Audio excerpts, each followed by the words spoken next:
Hi, I'm Cindy, and welcome to Pearls of Liberty this Labor Day weekend, 2011, and happy Labor Day weekend, by the way. Today we have just a few things to bring up and mention. One is the issue of China.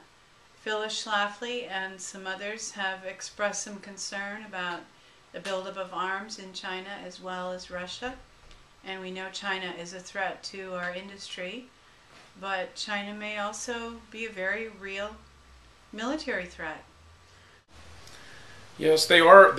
China is building up their military, and the concern that I have and many people have that are looking at this more than on the surface, it's that the China takes the long-term view of domination, and they are doing a significant military buildup. A lot of Americans are telling themselves, oh, China would never attack us because they get so much revenue from us, that would be biting the hand that feeds them, they destroy their commerce, therefore a military attack is something they would never do. And that's short-sighted thinking, because they would lose a few years of revenue for sure, but then after they took control, it would be theirs. They would own it lock, stock, and barrel. Think in terms of Europe and World War II and the Marshall Plan and how Europe was rebuilt with the modern industrial military complex as its base to form the modern Europe. And the EU actually started right after World War II. That's not publicized, but that's the kind of thing that globalists are doing. And the globalists have relocated many of them to China. The major industries are now in China, and that's a growing issue. And if Americans just take the short-term view, we're not going to be prepared. It'll happen before we know it. So I just wanted to mention that, keep that on the front burner. One very encouraging fact that we would like to mention that kind of goes along with the need for military defense in the U.S. is the fact that the hunters in the United States comprise the largest army in the world. It's somewhere between 23 million and 43 million hunters registered every year. And in fact, in only 4 states, the states of Wisconsin, Pennsylvania, Michigan, and West Virginia, are enough hunters, if joined together, to be the largest standing army in the world. So all that to encourage you about America and about the traditional American way of life, and to say that we must defend our Second Amendment rights. So that's a little bright spot. Did you have anything you want to add about that? Yeah, it's just that, well, for that reason, I don't think we'll ever see a true Red Dawn type of attack. I think it will always be covert, and there will always be the use of the military, even foreign military, to keep us safe whenever there's rioters or looting. So these kind of things that we saw in London and elsewhere in the world when society breaks down, I think we need to be wary of government troops being used to take away your rights. So don't ever give away your arms in the name of safety. And that's what dictators have done throughout history, and I don't think that the globalist forces that do want to take complete control of America would be any different. So the right to keep and bear arms is essential, but an attack will always be somewhat covert. The Fast and Furious whole thing fits in right there, and the exposure of that by good ATF people, that's just really, really encouraging. And we just want that to get traction, and it's definitely an impeachable offense, but we want to look beyond Obama to the people that are really orchestrating the attack on American Second Amendment rights. Just real quick, if you don't know what Fast and Furious is, it was a concerted effort to demonize the Second Amendment by saying that the sales of weapons in the United States were funding drug cartels in Mexico, and it came out that the government was actually arranging for these transfers in order to demonize the Second Amendment, and this is anti-Second Amendment people like Eric Holder, etc. So this is significant stuff, and it's all we agree with everyone who wants to continue to emphasize the right to keep and bear arms. Amen. Ron Paul is in the truther news so much, and it seems that so many of us love him. It's all great. It's been some great news. He was on InfoWars this week as a guest, and he has so many wonderful things to say. But there is a tiny dark shadow there. One of his campaign people, Bruce Fein, has kind of a colorful past. And Don, will you comment on that? Right, I'm going to actually read a little bit from Joel Skousen. Picked this up in his commentary this week in World Affairs Brief, and I did happen to notice the original article that he's quoting from, Sybil Edmonds of Boiling Frogs Post. She is one of the 9/11 whistleblowers that if you don't know who Sybil Edmonds is, she actually was the one who broke a gag order and revealed that Osama bin Laden was working for the CIA up until 9/11. So she's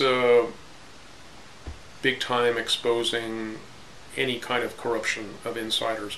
And Bruce Fein was just asked to join the Ron Paul's campaign this week. And Sybil Edmonds had some very insightful things to say about his background. Now, I had heard Mr. Fein on the Alex Jones show probably a month or so ago, and he was brought on as a legal scholar that was going to bring forth articles of impeachment against Obama. Apparently he's done that for other presidents as well. But Mr. Fein has been associated with many of the corrupt lobbyists and influence peddlers in Washington for a long period of time. I'll read this from Sybil Edmonds' blog. Bruce Fein's career has been driven by lucrative foreign lobbying deals, influence peddling in the halls of Congress, State Department, and the CIA, and all that mostly foreign agendas directly in conflict with those of Americans, etc., etc. And she goes on to say, I was privy to the extensive rap sheet maintained on Mr. Fein and his foreign bosses and their operations at J. Edgar Hoover's FBI. Mr. Fein is well aware of this rap sheet and the FBI's long-maintained operations. Government, and Skousen interjects here, government surveils all persons of prominence in government to collect dirt on them for future blackmail. Continuing, I know with certainty that if released by the FBI, whether partially or complete, it would be used as ongoing front-page headlines by the media to bring down the entire Paul campaign before the primaries. And Sybil Edmonds goes on to say, I like Ron Paul. I support his stand on foreign policy related matters and his objectives on what needs to be changed. I applaud Paul's stance on our liberties and back his quest for a much smaller government, as I've done for years. Please don't let the establishment succeed in their plot. And she really does see the inclusion of Bruce Fein as basically being something that they could use to blow up the Ron Paul campaign at any time. Is Ron Paul naive in appointing him? I'm not sure. Does he think that he could manage this guy's knowledge and use it for good? Probably. We shall see how this plays out. But I wanted to take note of that and alert the viewers to Mr. Bruce Fein, now a part of the Ron Paul campaign. Definitely something to keep in mind, and something also to keep in mind if you are active at all in any organizations that are working for freedom on any level. You will see, if you keep your eyes open, the elite set traps sometimes very far out that and by that I mean with a vision that reaches very far. They're very foresighted, and they can anticipate how people will react and respond. So they will set traps well in advance of the time they intend to spring them. And Don and I very recently witnessed a trap. We recognized a trap. They're meant to divide us. They're meant to cause us to be suspicious of one another, to cause us to try to get us to be territorial, and to get down in the lizard brain. Yeah. So beware. Watch. Question things. Don't accept what something appears to be on the surface. Dig a little deeper. Ask questions. If someone behaves in a way that's inconsistent with what you believe about liberty, and you're educated and you have a foundation, listen to that little voice within you that's telling you something is wrong. Because chances are something is wrong, and you're probably right. I want to say that everybody's lines on that are going to be a little bit different. That we know people whose alarm bells go off when ours don't go off, and we know what they're reacting to, and we don't necessarily think that's a significant issue. So you have to work through these things on your own and educate yourself, and that's what it's all about. And that's also part of becoming non-reactive in terms of a whole movement. If we have groups or individuals that have integrated foundational principles of liberty into their lives, we're going to be operating independently and not controlled as a group. So don't get into groupthink. Think through the issues on your own, and then you will not be able to be managed as a entity by the global controllers. Absolutely, and don't. It's not about, the issue is not so much loyalty.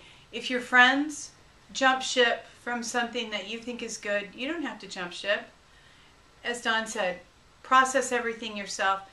The main goal of the elite is to divide us and to get us to scatter our resources instead of being focused.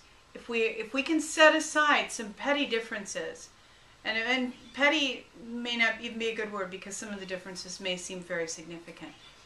If we can analyze, is it really worth it for me to hold on with a death grip to this one issue, or can I set it aside for the sake of the good of the group? And I'm not talking about things that are more immoral or unethical. I'm just talking about simple ideas.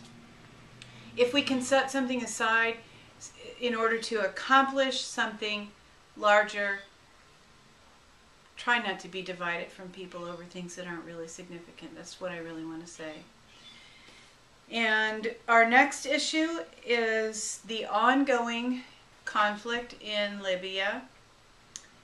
Don has heard some disturbing things about genocide and the rebels not acting really in the best interests of all the people of Libya. It did come out in the news this week that there are reports of genocide against the blacks by the Al-Qaeda rebels that are in Libya and now are in control of Tripoli and outlying areas.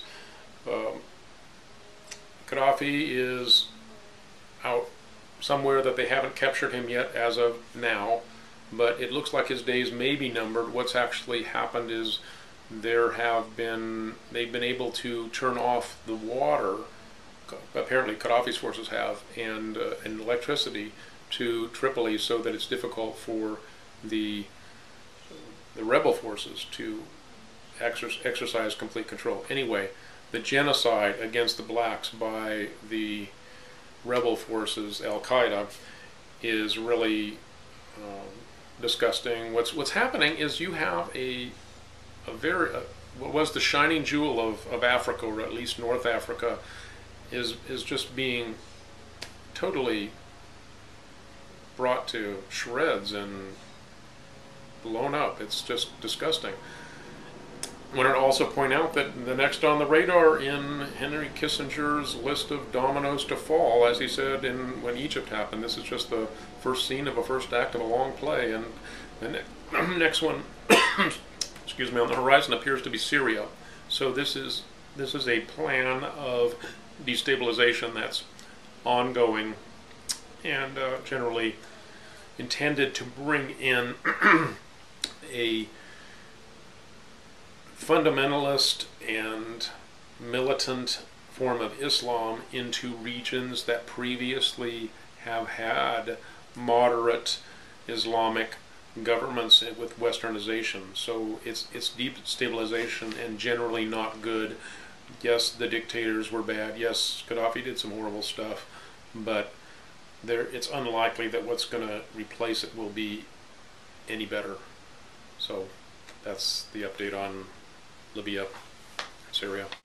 And we are sorry for people whose lives are being ruined by bad decisions made by U.S. leaders, and we hope to have the opportunity to turn that in the future so that the resources in the fighting men of the United States are not used as cannon fodder for the goals of the elite.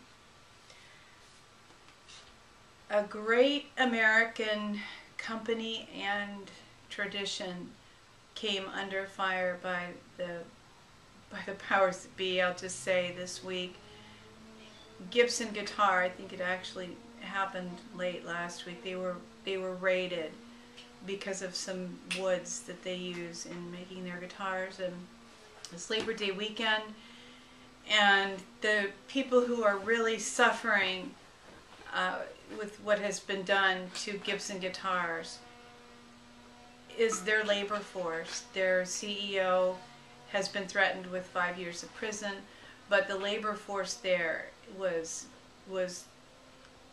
sequestered and grilled and questioned and accused, and not to mention just the fear of 20 heavily armed, basically a SWAT team, came into the Gibson Guitar factory. If you had any doubt that the United States federal government was actually out to destroy business in the U.S., move it overseas, and bring down any source of wealth, this case with Gibson Guitar should extinguish all doubt. It's just unbelievable what has happened.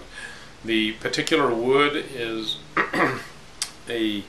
is ebony from India and or Malaysia, and Gibson Guitar had gotten it completely legally, completely lawfully, both in terms of both the United States and the Indian laws. But there's a United Nations interpretation of Agenda 21, which of course hasn't been implemented, but it's being implemented surreptitiously in ways like this, that says that woods like ebony cannot be worked by U.S. workers. It has to be worked on by indigenous countries. So even though India sold the ebony to Gibson Guitar to be worked in America, we have the American federal bureaucracy invading in SWAT team fashion Gibson Guitar, sequestering and grilling employees about business practices, etc., etc. And it's just unbelievable. These kind of tactics are really what you associate with tyrannical regimes like the former Soviet Union. And this is what America is becoming, and we need to cry out and say, no, we have to take a stand against this. This is wrong. And people are doing that. Whether or not it's going to be a sufficient volume of outcry to change things remains to be seen. But the people that are doing these things need to be exposed for the tyrants that they are.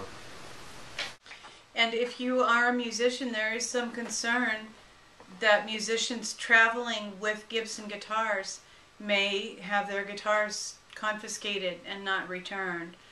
So I think it would be great if musicians would get together on dates when there are trial dates set or whatever, and just camp out in some town squares and maybe sing The Times They Are Changin' over and over again till they break their strings and lose their voices. So we both play guitar, and our sons play guitar, and we are devoted fans of music, and I do believe that this is meant not only to threaten American businesses, but also to demoralize the American people, because music is such a great expression of life and of joy. And the elite would be much happier if we all sat at home and watched our network programmed television.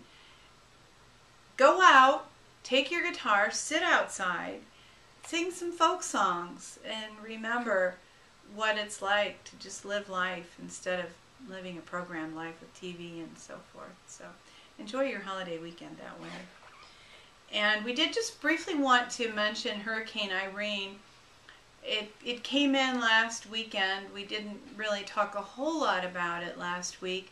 It kind of fizzled out, which is great. And we've mentioned the YouTube channel Dutchsinse, Dutchsinse. That guy has tremendous information about HAARP rings and so on and so forth. And he saw some. He's got a Facebook page now too. Does he? Great. Yeah. Okay. Well, he definitely identified some HAARP rings and some energy beams going into the hurricane, and I think the elite wanted to amp it up, but by the time it reached shore, it was I think it was a force 1, and did definitely some damage to the Outer Banks. Like somebody said that Obama didn't get the keys to George Bush's weather machine for whatever reason. I prefer to think that they threw everything they could at it to fire it up, but God is more powerful. God just said, Yeah. not going to happen. Yeah. Not going to happen. New York City, God spared, as far as I'm concerned, God spared New York City. And those people were threatened with evacuation. And of course, your family was are intended to vacation on Cape Hatteras, Outer Banks, but were not able to because of the devastation. We saw pictures of roads there that were completely gone. And so we're not saying that it was insignificant, but that it was less than it could have been. Yeah, much less. I'm not sure if there was any loss of human life. Maybe just 1 or 2 people. So definitely some damage in Rodanthe, North Carolina, and we're sorry for that. Going to make it tough to get down to Hatteras Island and fish this fall. But thank you, Jesus, for sparing New York City. Dr. Noah shared with us earlier today about Fukushima and the remaining radiation, and I don't know if you have any thoughts to add to that or not. Not really. I just recently found an excellent video of I can't remember how to say the guy's name, of a well-known Japanese scientist, physicist, talking about Fukushima on CNN, and that was just a YouTube clip from a day or two ago. I'm glad to see that this stuff is getting exposure, but we need to be aware that this is the worst environmental nuclear disaster ever, and it's not going away, and it was covered up. There was extensive lying by the scientific community and political apparatus in Japan. So we all need to become informed and find ways to reduce your radiation risk, because the air and water food chain is all being impacted. So here is Dr. Noah to tell you a little bit more about radiation effects and to let you know some ways that you might minimize them. And here we are again. Hey, hello, Dr. Noah. Hey, good to see you. Cindy, Good pleasure. to see you. Well, I thought we'd kind of go back. We've talked a little bit in the early stages of our presentation here about radiation from Japan. I wanted to kind of bring that back because... It all went away, didn't it? Well, of course it is. All gone. If you don't look at it... You never hear about it. Well, if you don't see it, it's not there. I mean, Yeah, that's exactly it. If you don't see it in the media, they had the 24-hour, news cycle, and then Of course, everything must be better because, you know. We're all just talking about the sports and the celebrities. Well, exactly. Yeah. So one of the singers is pregnant, so that makes a big deal. Oh, I didn't hear about that. Let's talk about that. Oh, exactly. exactly. That's really important. Exactly. And then the Dancing with the Stars is going to have this, you know, transgender type of person on. So that's a really important Wow. thing. Exactly. This is a really progressive society, Oh, man. Oh, I'm so Who excited. cares about, you know, radiation poisoning and birth defects and little things like that. So these are just some of the titles from around the world. And Maybe we'll make a third gender. exactly, exactly. Canada to test West Coast fish for radioactivity. Government turns off radiation monitors. The Department of Energy cancels radiation is good for you campaign. That's got a nice that one. Um, didn't work? They Well, canceled because it. It's fly. Well, because it's a lie, but you know, I guess, people actually can I tell the know. difference. That's exciting. Yay. EPA increases the radiation limits there, so that's how you correct the problem. You just make it higher, so it doesn't Yeah. set an alarm off like that. That's Yeah. good. That's good like that. Let's see. What's the other one? Japan okays $900,000 to police information, so that's, you know, you have the correct information. U.S. Berkeley Radiation Department finds high levels of cesium in strawberries. Oh dear. Radiation iodine in Phoenix, Arizona. Milk is 16,000% over limit. So that's all little things. And Wait a minute. yeah, 16,000%. yeah, well, that's okay. No. Yeah. So I guess if a little bit of it. It's interesting that some of these first reports I heard were out of Berkeley, so we've got some people there that really are measuring things. That's Right, great. right, Yeah. and they're measuring it, but you know, they just basically, they're just statisticians. They just do the information. They don't go Yeah. out and broadcast. People don't know about it. So it sounds like they haven't reset their limits, though. The fact that they're reporting that it's over limits, that's a good thing. Yeah. Here's one that just came out. So you slip in the new sheet and August. we're just fine now. Right. This is a report that just came out August 25th, 2011. Fukushima cesium leak equals to 168,000 Hiroshima atomic bombs. So that's not too bad, because now if it was 200, then I'd really be kind of concerned. But as long as it's 168 atomic bombs, then it's okay. And that continues today. Under 200. Wow. This is It's why. all silent, and it's all Well, that's no right. big explosion, no big Yeah. anything to look at. Yeah, and And they still haven't capped it. no, it's still going on right now. I mean, this And is still they had capped the one in Russia within what, 2 days? right. Yeah. Yeah. Yeah. So the Department of Energy, once again, cancels this radiation good for you because there's little things called science from the Imperial College of London says how low doses of radiation cause heart disease and stroke. So we don't want to spend too much time going over the real science. Let's just give out some advertisement there that everything's okay. Put your hat on backwards. Watch the Dancing with the Stars. Watch some sports. Be distracted over here. And maybe you'll get a 25-cent raise at McDonald's, and everything's good. So that's how things going to work there. Oh. So that's the problem. It's still out there, and people need to still take action. So as we've talked about before, there are some things that you can actually do, some natural things that are important. Ones that you and I have talked about and we enjoy is this NERV2 activator, this compound called protandem. Yeah. Pro something, yeah. I'm getting my pros here. Protandem is a natural substance that's been shown to reduce oxidative stress in 30 days to a child. But once again, just go through the science here. Here's from Gene Therapy. Prevention of late effects of radiation of lung damage by magnesium superoxide dismutase. Now, this protandem also increases SOD, and the guy that created protandem is actually the discoverer of SOD. So by using these what's called endogenous type of antioxidants, those are the antioxidants that work inside the body versus exogenous. It's like taking blueberries and strawberries, which are good too. This is just a million times more It's effective. inside the cell's own mechanism. Exactly right, inside the mitochondria. Yeah. Overexpression of extracellular SOD reduces acute radiation-induced lung toxicity. That was published in British Medical Journal Cancer. So, relationship between radiosensitivity and NERV2 target genes, which protandem is a NERV2 activator, expression in human bone stem cell cancer. Effects of osteopotin, which protandem does, inhibits radiosensitivity of breast cancer cells. So the studies are real clear is that there are natural things that really kind of minimize the exposure or minimize the effects of exposure of radiation. So you need to take action as much as you can.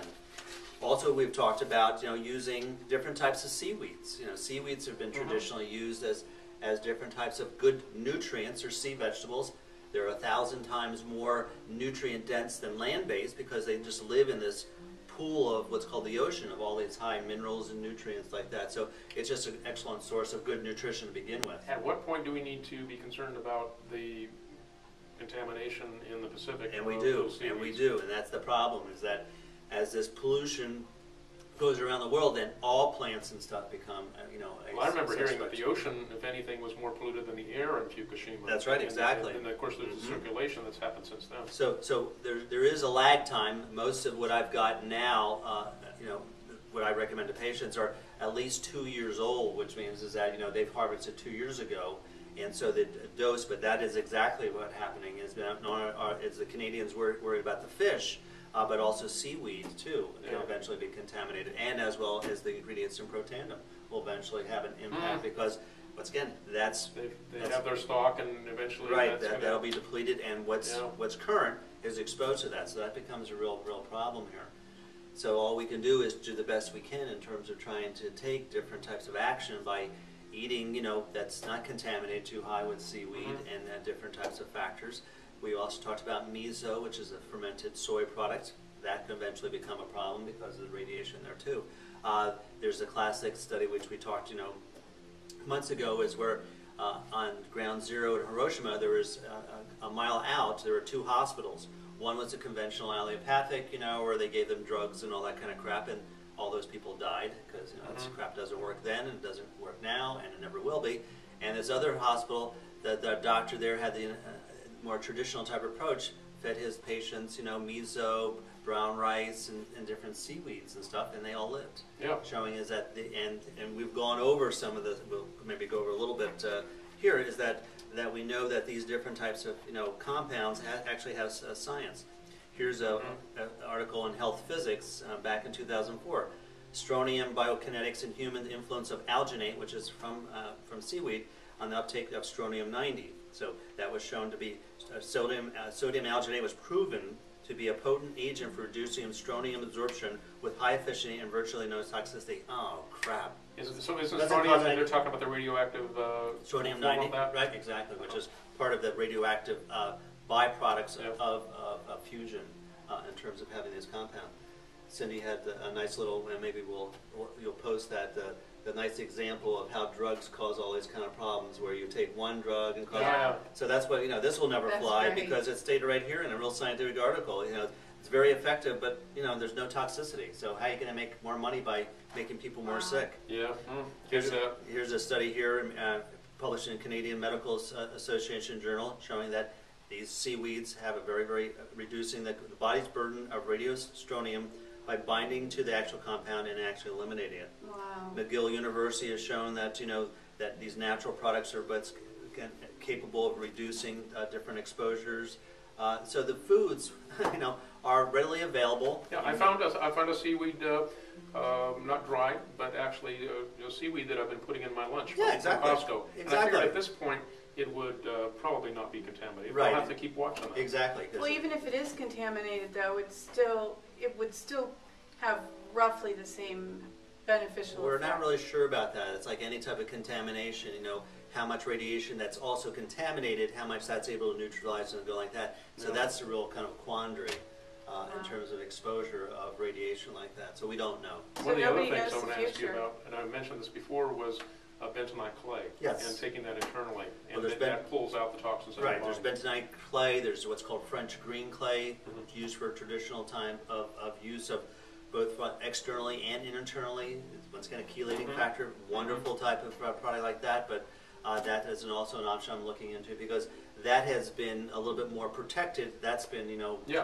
once again, clay is geologically, thousands of years, and so usually that's a little bit deeper down. They can take the top surface off and use the bottom. So I am looking into that as another alternative. So that's a great thing. And that's something that you take. It's great for not only for radioactive, it's great for chelating different types of heavy metals and other toxins. Helps to seem to balance the good and bad bacteria in your intestinal tract. That's a nice benefit like that. So these are all positive type of, other types of action. Some people are advocating that you actually cover your plants with plastic because of the pollution's coming down. So it depends on how far What you about want the off-gassing of the plastic? Well, I know that's always it's trade-offs there. Exactly right. So that's the kind of the dilemma that we are in, this kind of high-tech but also highly polluted type of environment. Maybe some nice people will build some dome cities for us that we can live in, and then we will be protected from the poison. Well, as long as they put a chip in the back of your head, and then, That'll be okay. and then all you do is just nod your head and just kind of drool a little bit, and then sure, they'll take care of you. That'll be, oh, that's right, that's happening right now. That's great. That's what's called TV and mass media. They brainwash your brain. We talked about that study that just came out, that watching TV is equivalent to smoking cigarettes. They actually did a study, is that watching an hour of TV, you eliminate or you decrease your life expectancy by 22 minutes. Wow. Unbelievable. That's amazing. That's astonishing. And that doesn't include the brainwashing that's going in your head. That's just in terms of how long you're going to live, because that's just the alpha state thing. Well, they speculated more because of the inactivity, because people the more that you don't exercise, there are studies that's showing that actually looked at using functional MRIs and brain activity. This was a great one. So they looked at brains. When you do math and listen to music, your brain is active. Then they reading had the factor, and then they had compared looking at a blank wall or watching TV. Guess which had less activity in the brain? Watching TV. Yeah. Because it's even more passive. You don't have to do any work. Exactly. It's all done for you. It's all fed to you. If you read a book, you visualize things. If you even when you look at the radio or music, you visualize things. Your brain is working. But even if you look at that blank wall, you start to thinking out, well, what's that over there? Yeah. Like that. Whereas a TV, it's constantly just feeding you crap. Wow. Your brain just has to shut down. And once again, so we don't even go into that element. I mean, this was a study just in terms of longevity. For every hour that you watch TV, 22 minutes is lost in your life, which is equivalent to about smoking cigarettes. So it's just as dangerous like that. So those are the challenges that we have. Those are some actions that you can take. And as we were talking earlier with Cindy, is even though that it's off the media, this is actually getting worse. And so you really need to be taking action and doing. There's other products like whey powder, glutathione. That's another very strong type of detoxification. That helps with radiation like that. We talked about it has to be denatured, low heat, grass-fed, organic, and there's different companies out there. You like the one, what's it called? The One World Whey. One World Whey, and I have a more medically, doctors don't want to get like that, but that's something else. And in fact, we're talked a little bit about on our website. Dr. One is about whey products and how that benefits you not only in terms of wound healing, detoxification, longevity. These are very powerful natural products that have wonderful immune function in terms of helping resist against infections. We're going to be doing a whole thing about now the new scares again. Now the new swine flu and the bird flu is coming back, and everybody and there's going to be tens of trillions of people dying. Oh, that's right. There's only 6 billion, but they'll make up a number that's beyond. More people than on the earth will die of these things. Of course, it never happens. We just did a YouTube where there's two outbreaks of two young kids that got the swine flu. It's mutated, and the little blip there said that they were vaccinated, and then when I went back a couple hours later, it was gone. So they don't want that information. That's amazing. Of course they don't. Someone's kind of slipped up there a little bit. Of course they don't. Now, possibly you still could keyword it, but it wasn't on the first page of Google in terms of its health news, and so it kind of got processed real quickly because someone's saying, "Oh, well, because vaccinations do work, so we better take that out. That these two kids that got it were already vaccinated, so showing it was worthless." Well, and some of the flu vaccines have caused things like paralysis. Well, because they have heavy metals and mercury and other formaldehyde. And all the adjuvants in them make more problems than the supposed cure. And they also have some live viruses in there that causes other types of cancers and stuff. So that's some of the issues there. There's monkey viruses in there that contaminated them because they use the certain cell strains and different types of culturing techniques that are already contaminated. Maybe someday that we in America will be as understanding as the Africans that run from the people when they're offering the vaccines. They go hide. Well, and we talked a little bit about in terms of how different places. Cindy said she was a little bit run down a little bit, so I gave her a what's called DHA. It's a quercetin. It's an extract from apples and things. And what's interesting, another space program, the Russian program, they use, which regardless of their politics like that, at least they have a better understanding, you know, what works best for our cosmonauts. They're given, you know, ginseng and this natural product. American pilots and astronauts, they get you know, speed. They get different types of drugs to stimulate them. So it's just they had Tang.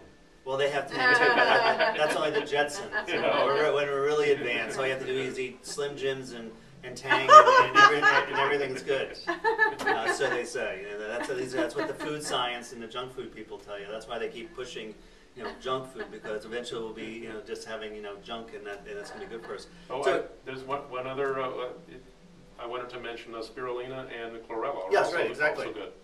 And so different type of once again algae. Once again, whether it's seaweeds or algae, are great.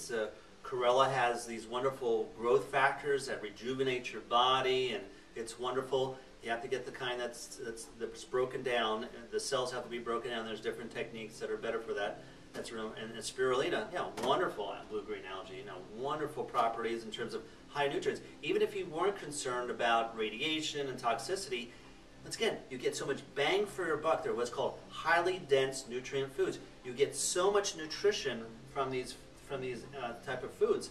It's like, it's just wonderful. It's like supercharging your body with, like, high octane gas. Get them now, folks, before they're illegal. Well, exactly. and they're trying to make a law now to make supplements food additives, to put them under a different authority so then they can regulate them and stuff. I mean, we got the Condex. You actually can't buy raw almonds because that's right. It's such a good superfood that they don't want it out there. Well, also, and there's a compound called Laetrile, which was back in the 70s, has some anti-cancer properties, and people were actually getting better. Yeah. Instead of spending $300,000 for crap that doesn't work, or gives you 1.7 months with your vomiting and throwing up, and you're in bed all day and you can't that's for $300,000. So. Yeah, I actually found a site, apricotpower.com, where you can buy apricot kernels, and I eat a couple of them a day. Exactly. And so they try to ban those type of things because they're putting under disguise of well, that's not good because just like other things, one person got a little tummy ache because it had a little bug in there, but it's okay for non-steroidal anti-inflammatories, which are kill 60,000 people a year. Whenever you get these regulatory agencies, it's all about selective enforcement. It is. So that they can crack down on the competition that's opposing their monopoly. Well, once again, I mean, life is a danger. I mean, walking down the street, you can fall and kill you. You drive like that. So there are dangers. But yeah, what they do is they take one incident, one person got sick or died, that's unfortunate, and now they're blowing it up like, okay, now everybody's got to be protected. Don't you know it's the job of the government to keep you safe? I'm ready to go potty. Are they going to wipe me too? I hope so. That would be nice. So, I mean, it's just ridiculous how they may be able to get these different types of, little type of, one chance, like we were talking earlier about. I was listening to this professor from Ohio saying, yeah, we're spending over $1 trillion on the so-called terrorism. And all we've lost is trillions of dollars, loss of freedom and liberty. And, are we any safe? No. The chances of dying... It's a scam, folks. It is a scam. They've actually done the probability. The likelihood of you being killed by a terrorist is 1 in 3.2 million. You'd be more likely to be hit by lightning 5 times in the same day, and that's more risky. Yeah. Amazing. But once again, we want to make these outrageous type of stories. Terrorism. What's the real risk there? Very little. But people are making money off this, and then also we're able to, Don, we have to take your liberties away. Because, Oh, no, you have to keep me safe, Exactly. Where are my liberties if I'm dead? Please keep me safe. Exactly, because there might be a terrorist hiding in that trash can there that'll come up and maybe kill you. He could be there. Well, he could be, absolutely. He's a nanobot. Exactly. And so they're able to create these scenarios that, okay, well, I don't want to be killed. There's a documentary called The Power of Nightmares, which is excellent. Everybody should watch that. You can find it online. Have you ever seen that? Is that on ABC? That's the BBC. No, it was made by BBC. You'll never see it on TV in America. Well, that's what I'm saying. Because it exposes this whole fear agenda of government. Email. I want to read that. I want to watch that. It manipulates people. Yeah, but that's the whole story here. Is that these things are created for other agendas. Yeah. Whenever the government has a war on anything, you should be wary. Then what we had the war on drugs, poverty, right? Then the war on drugs. Yeah. Then War on Cancer. the war on cancer. Right, which is all a joke. The war Yikes. on terrorism. Terror, right, And that's I'm right. missing one or two, but Yeah, right. whenever they do that, it's a scam. Right, it is. And so you have to start, hopefully, understanding is thinking outside the box. Don't believe what we say. Look it up. Go and try to dig a little deeper, and then see. Come up with your own decisions. I would say, hey, people don't have to believe what I want, but let's at least have an open discussion. Well, if they want to join our club, they have to agree with us. Well, that's right. And get your Dakota ring If you on. want to be right. Exactly. You're right or you're wrong. It's my way or the highway. That's right. Exactly. But he is right. Exactly. So at least, that'd be one thing if people didn't agree, but, looked at all the story, but they never see the story. Yeah. It's all, once again, little 30-second little time, little bullets that they give people, little clips that, that are rhyme or are kind of real simplistic, radiation is good for you. I mean, okay, come on. I mean, that's a nice little clip like that, but it's perpetuated by what? The nuclear power industry, the people that make money to make you feel like you're okay. And then if you do get cancer from the radiation, that's great. Someone's going to make $300,000 off you. And there's clips that you can find of news stories that say mercury is good for you. Absolutely. I mean, it's just crazy. Well, it is crazy. And so you have to start at least trying to be a little bit more creative, not creative, but critical thinking in ways like that. Absolutely. And then if you still don't agree, hey, we can differ to not agree. But at least you did some thought process, but there is no thought process. Because once again, people... But again, get distracted by who's dancing and what baseball or football players throwing a ball. That's how the magician works. He gets the distraction going over here. Right. Exactly. Right. And you walk around, and you got your pants falling off, and your hat's on backwards, and you got tats all over, and so you're happy. Yeah. And you drink your crap, and everything. Life is good. Yeah. And that's what they want. It's I'll be a happy idiot. So that's it. So okay, well that's good news. Have a happy Labor Day. And, Happy Labor Day. Yeah, and we'll see you next time. Great. Okay.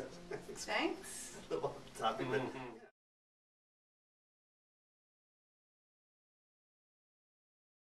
So thank you, Dr. Noah, for that helpful information. And we would like to mention again that Dr. Noah and we and some other friends are going to be releasing very soon a series of really self-help health books called Dr. You, Dr. DOCTORYOU, and we'll put up the link to those pages. It's not really ready for public viewing yet, but you can get a little preview there. And we hope to have the first book published by October 15th, and another one shortly to follow on flu shots and alternatives to flu shots and protecting yourself against pandemics. So we will move on to Pearl culture. We did see some interesting films this week, and one of them that I did really not want to watch, but it turned out to be a very good film, was Redbelt. It's a martial arts movie, but there's really not a whole lot of martial arts in it so it's not all about fighting. It's not like a typical Bruce Lee type film. It has a martial arts fight scene in the beginning and at the end, but the movie really has a story, and it's about integrity and not being manipulated by the system and just standing on your principles. And we were just really impressed with the film and the acting in it. No famous actors, but very well acted, very believable. And if you know the martial arts world to some extent, like our son does, and I'm becoming a little bit more educated about it, you see some of the points that they're trying to make about how competition and fighting actually brings the skill level down to a lower plane, and it becomes commercialized. So it's really a film that speaks about a stand against the consumerist commercial culture, and it's very well done. And the name Redbelt comes from an honorary award of an award that is not a award of skill, but an award of character, and we encourage you to watch the film. Very good, even if you don't enjoy martial arts. Last night we saw a film, 21 Grams. You didn't see it. I saw about 2/3 of the way through. Man, it's a downer.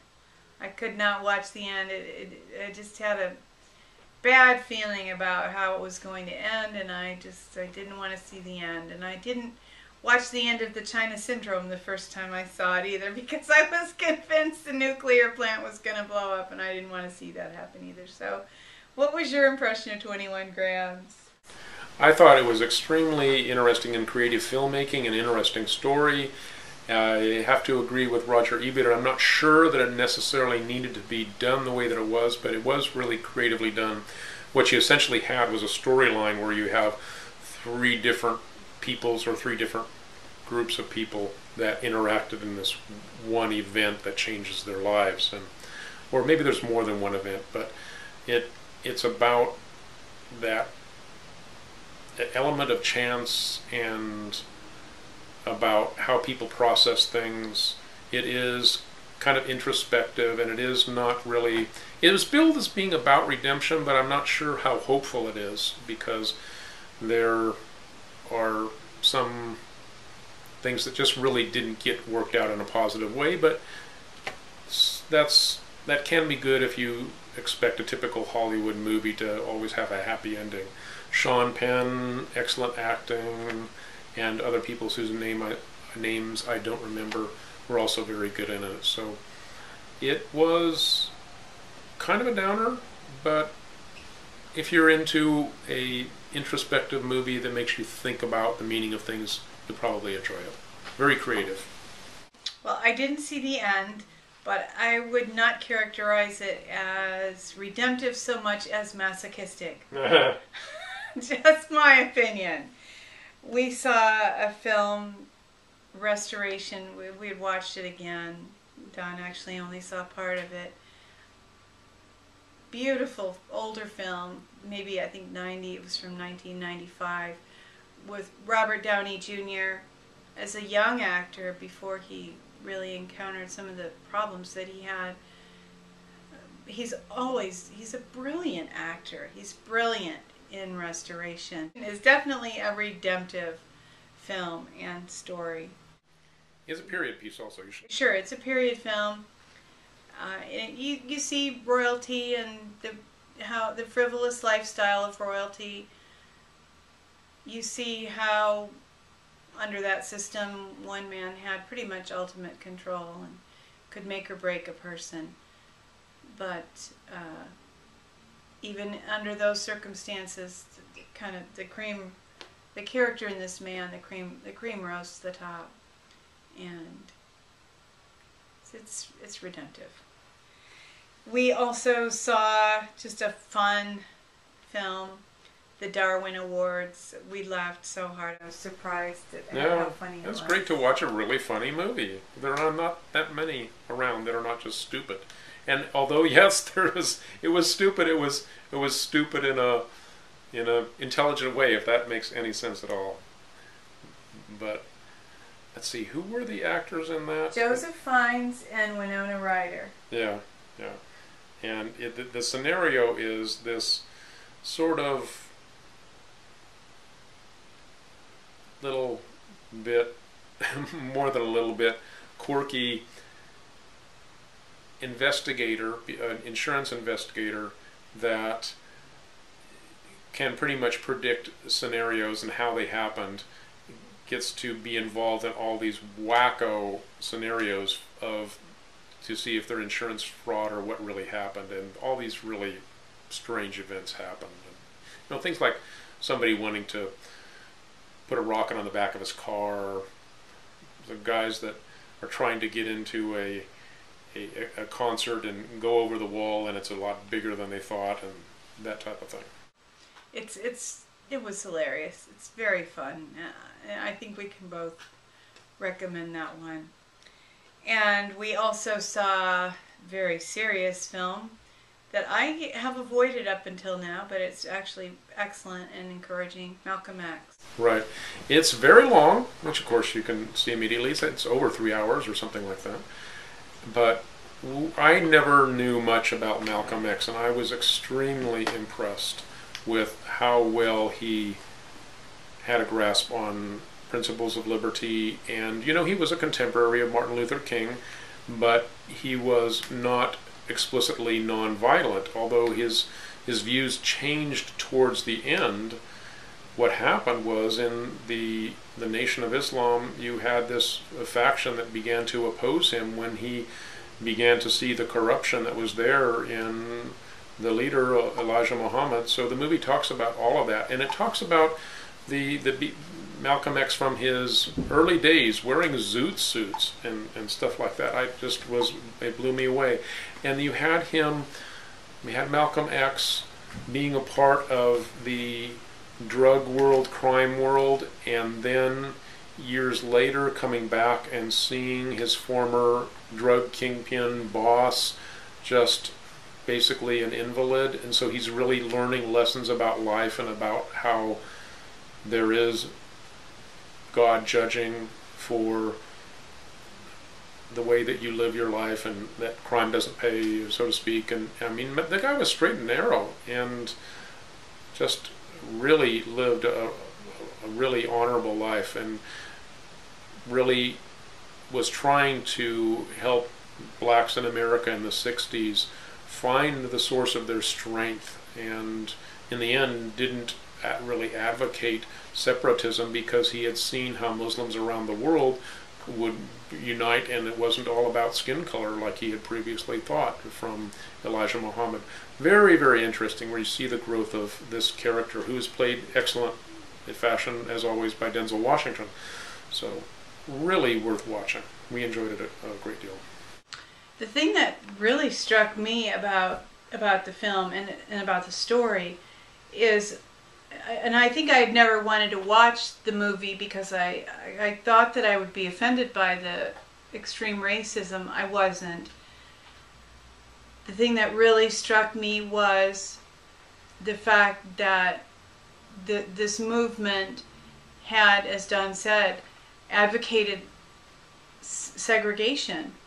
So on one hand, you had the African Americans mobilized under this system asking for segregation.